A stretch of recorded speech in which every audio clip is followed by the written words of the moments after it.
La escritura con la cual comenzamos la semana pasada en torno a este tema, que es el llamado de Dios.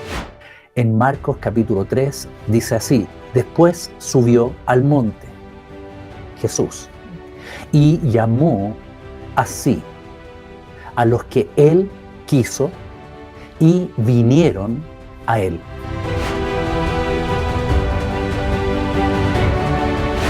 Si nos damos cuenta, hoy día vamos a ver 4 aspectos de este llamado.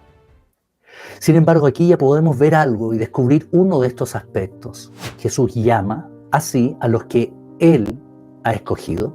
Esas personas que han sido llamadas fueron a Él. Entonces, si entendemos que nosotros estamos congregados en torno a Jesús, podemos entender que hemos atendido, escuchado su llamado. Y producto de eso es que nos hemos acercado a Él. Gracias, Señor. Así que la relación con Jesucristo comienza con un llamado. Es decir, comienza en el momento en que tú y yo somos capacitados por Dios para poder escuchar y entender lo que Él está hablando en nuestras vidas. Dios nos tiene que capacitar, que facultar para poder escucharlo. Pero también nos tiene que facultar para poder entender lo que Él nos está hablando. Primero en Hebreos capítulo 1, versículo 1, vamos a ver un fundamento de este llamado. Dios, habiendo hablado muchas veces y de muchas maneras en otro tiempo a los padres por los profetas, en estos postreros días nos ha hablado por el Hijo, a quien constituyó heredero de todo y por quien asimismo hizo el universo. Wow, ok. Aquí ya nos está ayudando a entender la palabra de Dios, que nos estamos relacionando con un Dios que habla. Es decir, que se comunica con el hombre, que se comunica con la mujer. Y este Dios que se comunica, se puede comunicar, dice, de muchas maneras. Se puede comunicar con voz audible, se puede comunicar con una impresión que el Espíritu Santo pone en nuestro corazón o en nuestra mente. También nos puede guiar por medio de una zarza que arde, llamando nuestra atención, de un burro que habla. Entonces Dios tiene maneras de revelarse y a través de esa revelación de hablarte. ¿Cómo te ha hablado Dios a ti? Si tú eres hijo de Dios, si eres hija del Señor, Dios ya te ha hablado. Porque tu transformación, tu conversión y tu fe solamente pueden estar en tu vida si has escuchado de Él. Entonces, primer fundamento de esta enseñanza del llamado de Dios es que tenemos o nos estamos relacionando con un Dios que le habla a los suyos. ¿Te llena de gozo eso? ¿Te llena de gozo? ¿Te da fe? Saber que en su momento Dios te va a hablar. Acuérdate que dice que tiene muchas maneras de poder hacerlo. Entonces el milagro de esto es que el milagro de esto no es solamente que Dios hable, sino el milagro es que una persona como tú o como yo podamos escucharlo. Y el otro milagro es que podamos entenderlo. Yo me acuerdo, y creo que lo conté en otra ocasión, bueno, ustedes me perdonan si estoy como los abuelos cariñosos, ¿no es cierto?, que repiten historias, pero me acuerdo una vez que me relacioné con un teórico físico en citoplasma. Ya con el título uno se quiere, ¿no es cierto?, ya dice aquí no tengo nada que hablar. Y esta persona me contó que estaba en un equipo de investigación para ver cómo podían encontrar minas terrestres para esos que explotan en el desierto de Chile, pero que generalmente son de plástico, no de metal en estos tiempos. Entonces, él me empezó a hablar de toda la configuración a partir de la física del citoplasma. Obviamente me habló por unos 10 minutos. Cuando termina, lo que me quedó fue: hola, Claudio. Eso fue lo único que pude retener. y entonces, si estamos hablando que alguien que me está hablando de una especialidad física, se pueden imaginar lo que es hablar con Dios. Pero Dios nos habla por parábolas. Dios nos hace entender por historias. Dios nos habla por metáforas. Es decir, Él en su sabiduría y en su amor hace que tú y yo podamos entender las cosas secretas del Señor. ¡Qué precioso! Pero es un milagro. ¿Por qué es un milagro? Si tienen su Biblia ahí, vayan al Nuevo Testamento, a Primera de Corintios, capítulo 2, versículo 14. Voy a hacer un alto. Diego está pidiendo oración por su espalda, tiene un dolor de espalda. Diego, cuando terminemos esta enseñanza, vamos a orar todos los que estamos en esta comunidad por ti.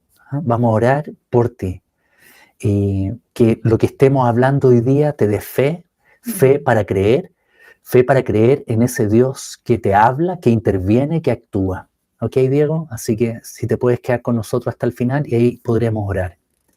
En 1 Corintios capítulo 2, versículo 14, dice: el hombre natural, acuérdense que la palabra de Dios también enseña en Corintios que existen hombres, o sea, una realidad terrenal, animal, y también existe una realidad celestial. El hombre natural o terrenal no percibe las cosas que son del Espíritu de Dios, porque para él son locura y no las puede entender, porque se han de discernir espiritualmente. Entonces ahí vemos que es un milagro que Dios hable y que yo lo pueda escuchar, que Dios hable, se revele con palabras y que yo lo pueda entender. ¿Por qué? Porque la Biblia deja en claro que el hombre terrenal o natural no puede entender las cosas que son del Espíritu de Dios. Para esa persona es locura. Por eso quizás muchos de ustedes en algún momento de su juventud, de su infancia, tomaron la Biblia, la leyeron y no entendieron nada. Yo crecí en un colegio mercedario, el San Pedro Nolasco, que está aquí en Kennedy con Manquehue, y durante primero medio estaba en la inquietud de Dios y tenía mi Biblia de Jerusalén y la leía. Sin embargo, a pesar de estar yendo a las juventudes pastorales y todo, no entendía absolutamente nada. Y al convertirme al cristianismo, gracias a la revelación de Jesucristo a los 22 años, llego a mi casa, tomo la misma Biblia, la abro, empiezo a leer y ahora entiendo. ¿Por qué? Por lo que viene a continuación. Quiero que vayan conmigo a Lucas capítulo 24.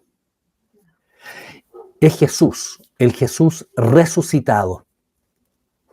Y dice, y les dijo: estas son las palabras que os hablé estando aún con vosotros, cuando estaba en esta vida terrenal. Ahora está vivo, pero en lo espiritual. Que era necesario que se cumpliese todo lo que está escrito de mí en la ley de Moisés, en los profetas y en los salmos. Mira el versículo 45. Entonces les abrió el entendimiento para que comprendiesen las escrituras.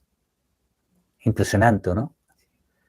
Es decir, si entiendo, es porque el Espíritu Santo ha hecho un milagro de abrir esta mente natural para que pueda percibir las cosas que son del Espíritu de Dios. Y al percibirlas, al escucharlas, ahora puedo comprenderlas. Dice, les abrió el entendimiento para que comprendiesen las Escrituras. Cuán importante es que nosotros estemos orando por aquellos a los cuales les hablamos del Señor, o aquellos que pueden estar esclavos, ya sea espíritus de estupor que hablamos en un mensaje pasado y que está aquí también en YouTube, personas que están bajo espíritu de temor, otras personas que puedan estar bajo el espíritu, como dije antes, de esclavitud, y orar para que el Espíritu Santo, en su gracia, al igual que lo hizo con nosotros, les abra el entendimiento para que comprendan. Respecto al pueblo de Israel, que ustedes saben, prefirieron a Barrabás antes que a Cristo y que estuvieron de acuerdo en matar al Mesías, que ellos no sabían que era el Mesías, lo rechazaron, esa idea de él. Pero miren lo que dice el apóstol Pablo cuando le escribe la segunda carta a los Corintios. Segunda de Corintios, capítulo 3, versículo 16. Segunda de Corintios, capítulo 3, versículo 16. Dice, pero cuando se conviertan al Señor, voy a dejar un espacio ahí para que tú vayas a la Biblia. Pero cuando se conviertan al Señor, ¿qué dice Segunda de Corintios 3, 16? Dice, cuando se conviertan al Señor, el velo se quitará. Aleluya. Gracias, Señor. Realmente esto es impresionante. Entonces, naturalmente, no podemos entender las cosas que son del Espíritu de Dios. Nos van a parecer locura. El libro, la Biblia, está sellada a toda persona que se acerca a él, y es solamente el Espíritu Santo que actuó en Jesucristo para abrir el entendimiento de aquellos que lo escuchaban a este Jesús resucitado, y también no solamente son capaces de leer, sino de entender y de comprender lo que Dios está hablando. El velo que está sobre nuestra mente terrenal, ese velo se rasga, al igual que cuando Jesús muere en la cruz y el velo del templo se rasgó. De igual manera, nuestro entendimiento que estaba embotado, es rasgado ese velo y ahora podemos entender al Señor. Desde ese momento, entonces, lo que Dios habla ya no es locura, sino que es plena certeza, es convicción lo que está en nuestro corazón y en nuestra mente. ¿Por qué? Porque es el Espíritu el que nos hace libres. Gracias, Señor. Entonces, entendiendo que el deseo de Dios es estar en contacto con nosotros, para permitirnos escuchar, para permitirnos entender y para permitirnos aplicar sus palabras. En todo eso hay un llamado del Señor. Hay un llamado del Señor. Y ese llamado se tiene que, obviamente, y primeramente escuchar. Por eso el apóstol Pablo dice, ¿cómo creerán si no hay quien les predique? O sea, si uno no habla del Señor, bueno, nos está dando la posibilidad para que el Espíritu Santo tome esas palabras y les abra el entendimiento de manera sobrenatural, milagrosa. Y desde ese momento no solamente van a escuchar, sino que van también a entender, van a comprender. Y luego el Espíritu Santo los va a guiar para saber cómo aplicar esos principios en su vida cotidiana. Bueno, ahora vamos a ver entonces, espero que esto hasta el momento le esté llenando de alegría por el milagro que Él ha hecho en nosotros. Y también que pueda bajar, como se dice en Chile, ¿no? Bajarnos los humos a aquellos a aquellos que podían creer, que en realidad eran inteligentes para poder entender esto. Bueno, quizá que tengo un alto coeficiente intelectual, entonces yo he leído textos muy complejos, Claudio, y cuando los leo, pero lo entiendo perfecto, y por eso la Biblia para mí fue siempre tan fácil de entender. No, es por la gracia del Espíritu Santo, el cual en su amor por ti te ha abierto el entendimiento, ha hecho rasgar el velo de tu mente para que puedas comprender las Escrituras y también aplicarlas en tu vida. Bueno, ahora vamos a ver 4 aspectos de este llamado. No es que hayan 4 aspectos, pueden haber muchísimos más, pero hoy día quiero hablar de 4 cuatro aspectos que considero que son importantes para el tema de hoy. El primero es para asombrarnos, como todo. El primer aspecto del llamado es que surge de Dios.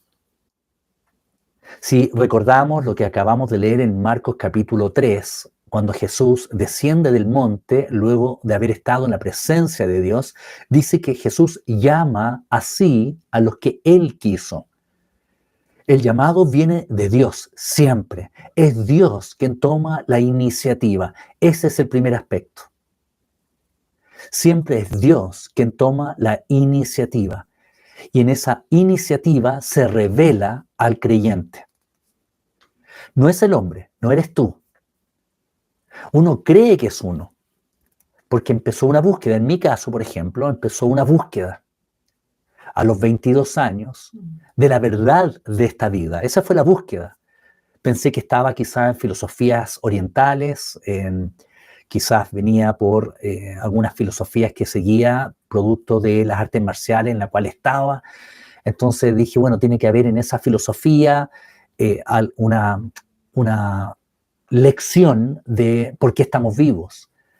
Pero en realidad el que me fue a buscar a Lapumanque por medio de una persona y en respuesta a una carta que él mismo me hizo escribir, porque el tema es que el hombre nunca toma la iniciativa, sino que lo que hace Dios es que Él comienza a moverse, como en Génesis capítulo 1, en la vida de una persona natural, terrenal, que está quizás, como se dice también en Chile, en otra, para despertar en él una búsqueda, pero es Dios el que está despertando esa búsqueda, no es uno. Y luego de despertar, Él mismo nos va encauzando para guiarnos hacia aquellos que nos van a hablar en esa búsqueda. Es impresionante. Lo leímos la semana pasada, si me acuerdo bien, fue Mario el que nos dio esta escritura. Primera de Juan, capítulo 4, versículo 19. Primera de Juan, capítulo 4, versículo 19. Nosotros le amamos a Él. Primera de Juan, capítulo 4, versículo 19.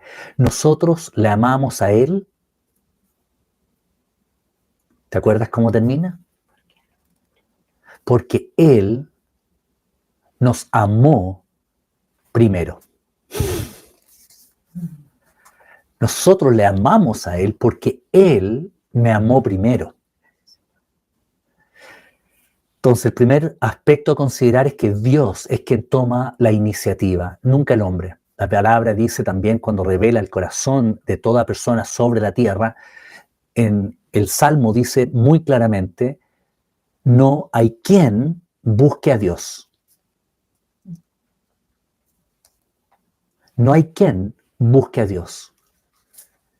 Y aquellos que buscamos era porque es Dios quien puso en nosotros la añoranza, la esperanza de encontrar algo en esa búsqueda. Y es ahí donde Él se revela.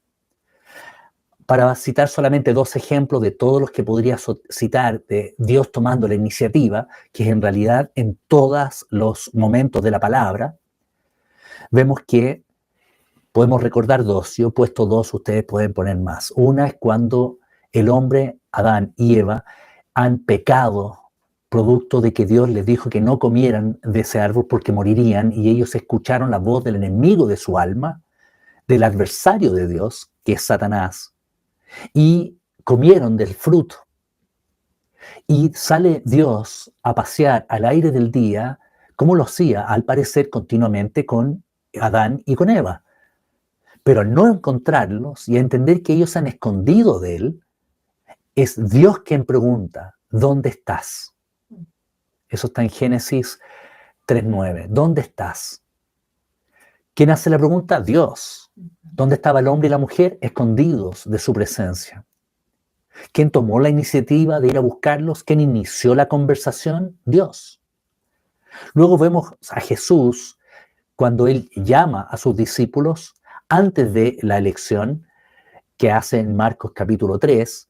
Lo vemos que en Mateos capítulo 4, versículos 18 al 20, Mateos capítulo 4, 18 al 20, dice que andando Jesús junto al mar de Galilea, vio a dos hermanos, Simón llamado Pedro y Andrés su hermano, que echaban la red en el mar porque eran pescadores. Y les dijo, venid en pos de mí y os haré pescadores de hombres. Ellos entonces, dejando al instante las redes, le siguieron. Aquí vemos claramente que es Jesús quien llama, venid en pos de mí. La reacción de Simón y de Andrés es instantánea, ¿no? Instantánea. Reaccionan con fe frente a ese llamado, al igual que lo registra Marcos en el capítulo 3, que ya lo leímos al comenzar esta enseñanza. Vinieron a él. Y en este caso, Simón y Andrés inmediatamente lo siguen. Pero ¿de dónde vino el llamado? ¿Quién tomó la iniciativa? Jesús. Vámonos al segundo aspecto. Vámonos al segundo aspecto. Cuando Dios llama, tomando Él la iniciativa, el segundo aspecto que podemos ver en este llamado es que revela la condición de necesidad espiritual, de necesidad moral o de necesidad física en la que nosotros estamos o en aquello que nos rodea, para revelar salvación. A ver, si lo pudiera resumir de alguna forma, hay un propósito redentor en ese llamado. Miren, súper simple. Hay un propósito redentor. Pero para que se dé ese propósito redentor, tiene que haber entendimiento. Entonces Dios llama, Dios abre el entendimiento, nos hace comprender y en esa comprensión nos revela nuestra necesidad espiritual, moral y física, es decir, en todo nuestro ser, de Él. Pero no solamente nos hace ver esa realidad de nuestra condición, sino que además presenta delante de nosotros que en Él va a haber salvación en lo espiritual, salvación en lo moral y salvación en lo físico. En lo físico son todas aquellas personas que se acercaban a Jesús porque tenían un hijo enfermo, porque tenían un pariente que estaba en alguna condición de sordera, de mudez, y requerían que Jesús interviniera. En lo moral tenemos al joven que desciende en la camilla y Jesús lo primero que hace es perdonarle sus pecados. Y ahí hay una condición espiritual y moral. Entonces, el primer propósito es que Dios toma la iniciativa y abre el entendimiento, genera una búsqueda y produce un encuentro. Qué hermoso, ¿eh? El segundo aspecto es que hay un propósito redentor en ese llamado. Hay un propósito redentor, pero para que haya un propósito redentor, Él tiene que revelar la necesidad o la miseria espiritual, moral y física, y luego revelar que en Él hay salvación. Éxodo capítulo 3, versículo 7 y versículo 8. Éxodo capítulo 3, versículo 7 y versículo 8. Dice así, es el llamamiento de Moisés. Éxodo capítulo 3, el llamamiento de Moisés. Y en ese llamamiento veamos este propósito redentor. Dijo luego Jehová, bien he visto la aflicción de mi pueblo que está en Egipto, y he oído su clamor a causa de sus exactores, pues he conocido sus angustias. Ahí está la revelación de su necesidad o miseria moral, espiritual y física. He oído su clamor, he conocido sus angustias. Y ahora viene el propósito redentor, la salvación. Y he descendido para librarlos de mano de los egipcios. Gracias, Señor.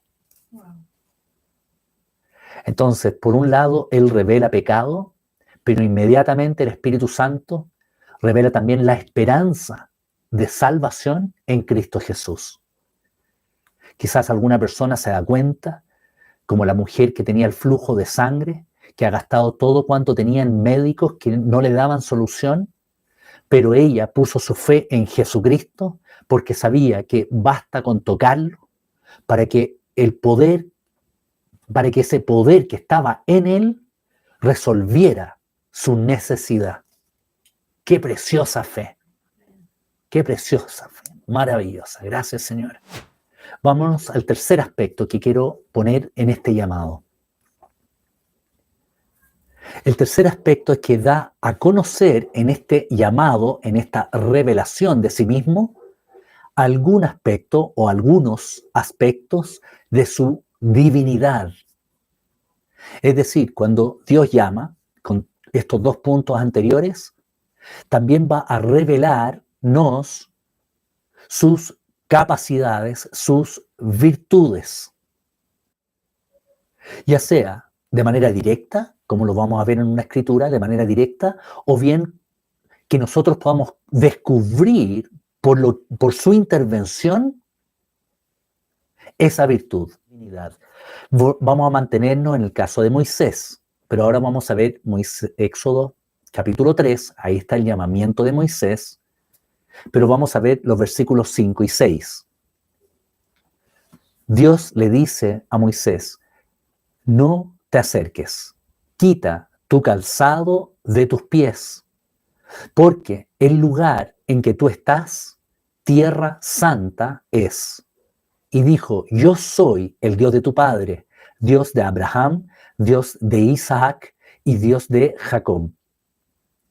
Aquí vemos que Dios se está revelando, dando a conocer sus virtudes, en este caso su santidad, su fidelidad, porque está hablando que Dios ha hecho un pacto con Abraham, del cual ha respetado ese pacto con Isaac y luego con su descendiente Jacob, y por ende, producto de esa fidelidad, producto de esa santidad, es que Dios se ha acercado. Entonces, el tercer aspecto que podemos entender de su llamado es que tú vas a descubrir algún aspecto o algunos aspectos de su divinidad.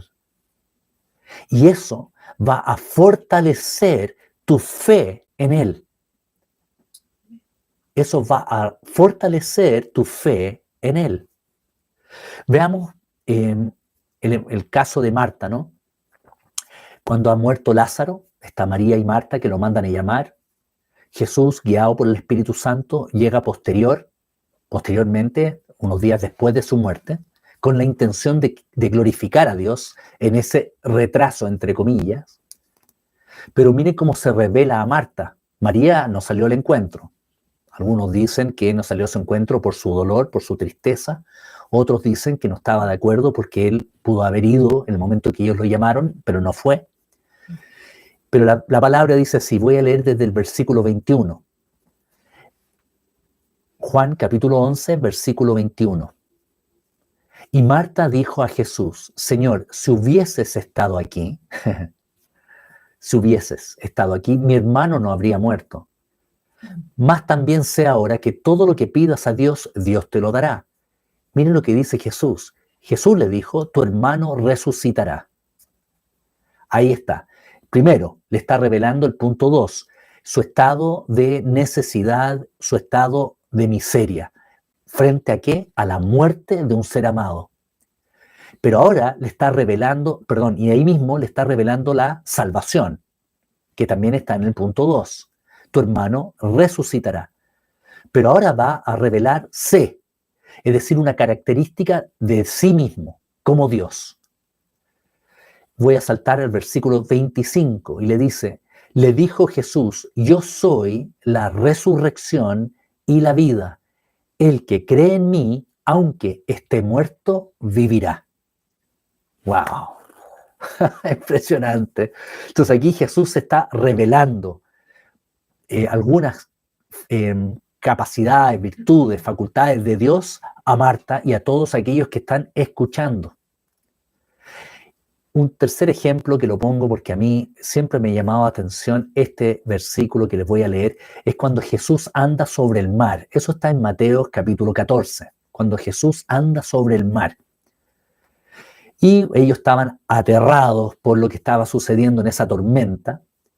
Pero cuando sube Jesús a la barca, porque él viene caminando sobre el agua y algunos pensaban que era un fantasma, pero finalmente les hace saber que es él, se sube a la barca, se calma el viento. Entonces, dice la palabra, los que estaban en la barca vinieron y le adoraron. Fíjense que Jesús tuvo que manifestar su poder, a pesar de que ya lo había manifestado, ya vino a ellos caminando, ¿no?, sobre el mar. Pero cuando Él revela este poder para calmar tormentas y alejar el miedo de la muerte, entonces se acercan a Él asombrados y lo adoran y dicen, verdaderamente eres Hijo de Dios. Me llama mucho la atención, creo que debería ser una enseñanza más profunda de ese aspecto, porque si ellos son discípulos de Jesús, es porque ya sabían que era el Hijo de Dios. Ahora no están diciendo que ahora sabemos que eres, sino que están, al decir verdaderamente eres, están confirmando lo que ya sabían, pero su fe se ha fortalecido.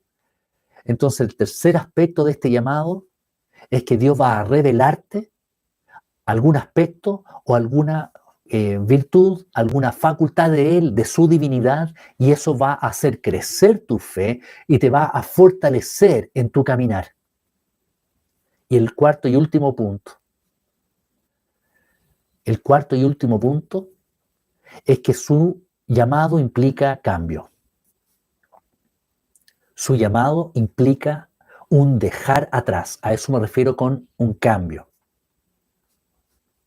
Significa renunciar a algo.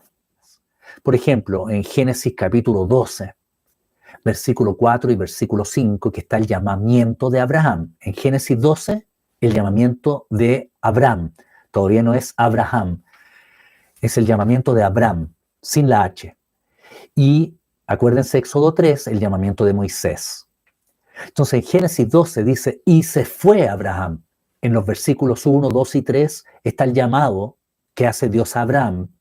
Vete de tu tierra y de la casa de tu parentela a la tierra que te mostraré. Y miren la reacción inmediata de Abraham, y se fue Abraham. Ahí está sin H, como Jehová le dijo, y Lot fue con él. Era Abraham de edad de 75 años cuando salió de Harán. Tomó pues Abraham a Sarai su mujer, a Lot, hijo de su hermano, todos sus bienes que habían ganado, las personas que habían adquirido, y salieron para ir a tierra de Canaán. Hay un salir, hay un partir, hay un dejar atrás, que está implícito en este llamado. Tenemos otro caso ahora del Nuevo Testamento, que es el caso del joven rico, que ustedes, lo más seguro que a alguno de ustedes les vino a la memoria, el joven rico. Eso está en el Evangelio según San Mateo, capítulo 19. Mateo, capítulo 19. Están anotando, ¿no es cierto? Ya. Mateo, capítulo 19, versículo 16 en adelante. Jesús, está anteriormente, yo lo que estoy citando es desde el 16. Jesús les dijo, si quieres ser perfecto, anda, vende lo que tienes y dalo a los pobres y tendrás tesoro en el cielo. Y aquí viene el llamado, miren, y ven y sígueme. Jesús les dijo, si quieres ser perfecto, que era lo que estaba buscando el joven rico, anda, vende lo que tienes, dalo a los pobres. Ahí está lo que debe renunciar, lo que debe dejar. Y tendrás tesoro, y ahora viene el llamado, ven y sígueme. Oyendo el joven esta palabra, eso está en el versículo 22, se fue triste, porque tenía muchas posesiones. Vemos entonces que en este cuarto está ya la actitud de nosotros frente a ese llamado, pero para eso debemos entender que va a implicar un dejar atrás, un renunciar. La próxima semana vamos a partir de este punto para hablar de justamente no el sacrificio, porque nuestra vista, nuestra mirada no debe estar puesta en el sacrificio, no debe estar puesta en la renuncia, sino que debe estar puesto en la ganancia. Para eso les quiero para terminar hoy día hablando de este cuarto aspecto, es cuando los discípulos le dicen a Jesús: Señor, nosotros te hemos seguido y hemos dejado todo en esta decisión. Estoy parafraseando en mis palabras. Hemos dejado todo por seguirte. Y Jesús, ¿qué le responde? La respuesta que les da es para que pongan su vista no en todo lo que han dejado, sino en todo lo que van a ganar. ¡Qué buena! ¡Qué buena! Espectacular. Entonces les dice, sí, ustedes lo han dejado todo, pero en realidad van a tener 100 veces más. Con eso les cambia la mirada. Entonces ellos ya están viendo, bueno, dejé esto que es mucho, porque para nosotros como hombres que somos tan limitados, ¿no es cierto? Somos tan avaros además, tenemos tantas cosas que, bueno, Dios va a ir transformando en su gracia por medio de su Espíritu Santo. No es para condenación, no estoy acusándonos, pero sí estoy diciendo que ellos estaban poniendo sus ojos en todo lo que habían dejado por seguirlo, pero no se estaban dando cuenta todo lo que estaban ganando por seguirlo. Por eso dice la palabra que Abraham tenía puesta su vista en el galardón, al igual que el apóstol Pablo. Entonces, claro, él no estaba viendo todo lo que estaba dejando en Ur, en la casa de su padre. No estaba viendo eso. Él estaba con la mirada puesta en lo que iba a ganar en Canaán. Así que, hermanos, hemos terminado y aquí termino con los 4 aspectos y terminamos entonces viendo si alguno de ustedes tiene alguna pregunta o alguna consulta, algún comentario. Primero, Dios toma la iniciativa. Él es quien produce en nosotros la búsqueda, Él es quien guía al encuentro y es Él el que abre el entendimiento. Segundo punto, ¿se acuerdan del segundo? Dios tiene un propósito redentor en ese llamado y en ese propósito redentor necesita, por un lado, revelarnos nuestra necesidad y miseria espiritual, moral y física, para luego revelar el mismo Espíritu, la esperanza de nuestra salvación en Él. Tercer aspecto, en ese llamado y en esta revelación vamos a descubrir algún aspecto o algunos aspectos de su divinidad que van a fortalecer nuestra fe. Y en el cuarto, va a haber algo que tenemos que dejar por seguirlo, pero eso no tiene ni una importancia, porque siempre es 100 veces mayor lo que vamos a ganar en Él. Gracias, Señor. ¿Y qué más que Él como ganancia? ¿Qué más que Él, Jesucristo, como ganancia? Ese encuentro cuando vayamos a su presencia, ya sea que muramos en esta tierra o ya sea que venga el rapto y lo encontremos en el cielo o no sé cuál otro momento. Pero lo más importante es que un día mis ojos van a ver al Señor que mi alma anhela y ama. Esa es la mayor recompensa. Y luego de eso la vida eterna, y no la condenación eterna. Y luego de eso el milenio.